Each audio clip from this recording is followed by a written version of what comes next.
জীবন ফুরিয়ে যাবে, ভালোবাসা ফুরোবে না। আসসালামু আলাইকুম। হ্যালো বন্ধুরা, কেমন আছেন? আশা করি ভালোই আছেন। আজকে আমাদের খাবার কি কি তরকারি আপনাদের দেখাবো।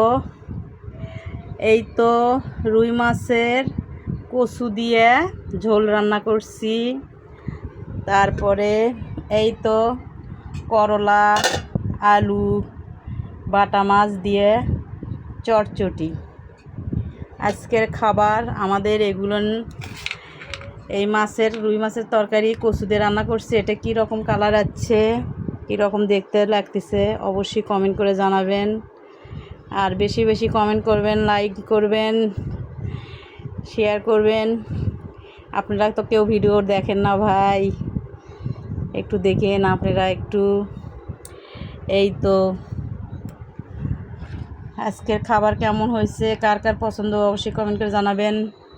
দাওয়াত থাকলেও আসবেন। ভালো থাকবেন। আসসালামু আলাইকুম। খোদা হাফেজ।